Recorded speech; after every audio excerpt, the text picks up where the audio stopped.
So I've scoured the hundreds of documentaries that Netflix has to offer, and I've finally been able to narrow it down. So in this video, I'm going to give you 5 of Netflix's best documentaries, and we're starting right now.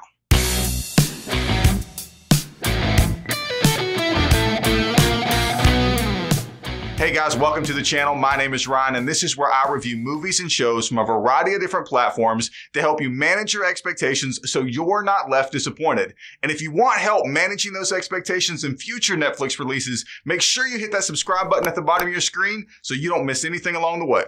So if you're anything like me, occasionally you get in the mood for a good documentary.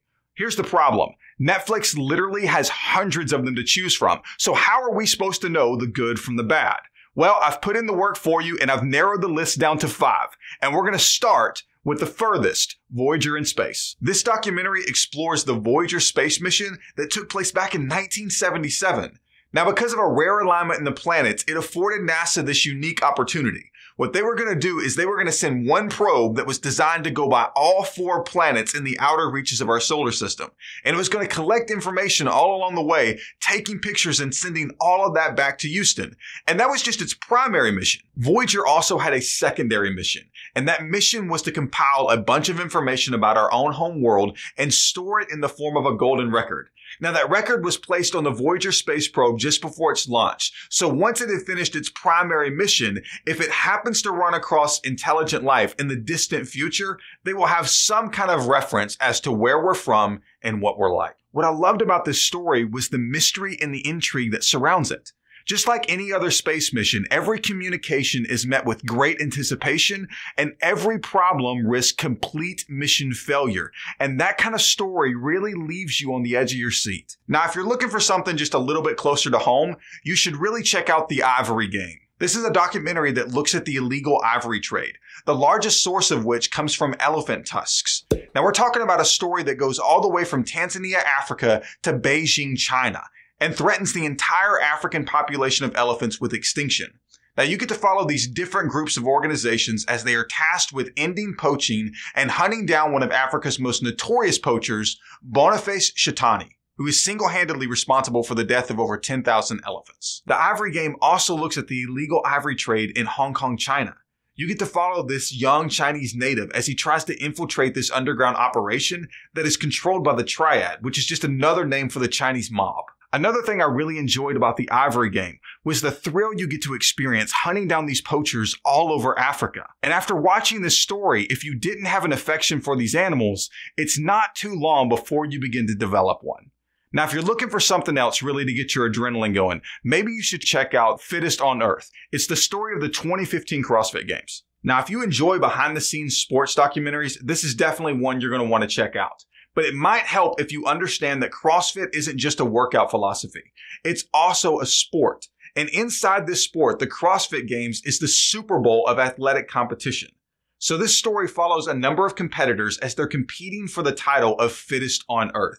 And you get to witness firsthand the physical and mental strain they put themselves through just to crawl across the finish line. Now, it's worth noting Netflix actually has 2 documentaries that go by the title of Fittest on Earth. The one I'm talking about is the story of the 2015 CrossFit Games. Now, it's the older of the 2, but the reason I recommend this one is because I feel like structurally it's put together a little bit better, but most importantly, the competition itself is much closer, making for a more compelling story. Now, speaking of compelling stories, if you really like hard-hitting journalism, you're going to love Nobody Speak. It surrounds the current state of the First Amendment, specifically as it pertains to the freedom of the press. Now, it looks at how some wealthy individuals have been able to use their influence in the past to silence some negative criticism about them. Now, this premise is built upon 2 major cases, the first of which is the court case between Hulk Hogan and Gawker Media. The trial deals with an article that was posted on Gawker's website that contained a video clip of Hogan's sex tape. Now, the case itself is pretty sleazy, but the documentary does a great job of exploring the repercussions this has on the First Amendment, specifically the media's ability to publish unflattering information. The second story was the one I found most interesting. It follows the Las Vegas Review-Journal and their contentious relationship with a local businessman by the name of Sheldon Adelson. Now, when the paper is bought suddenly, it became these reporters' jobs to investigate and discover if Sheldon had any kind of involvement. Now, before we go on to the last documentary on the list, I just want to let you know that Netflix has recently put out this new docu-series called Flint Town, and you can check out my review for it in the card above right here. The last documentary we're going to look at is probably the hardest one to get through. It's called Audrey and Daisy, and it looks at the story of these two young girls that grew up in very different communities, surrounded by very different people, but share a similar story. You see, each of them were sexually assaulted at a very young age by a group of teenage boys.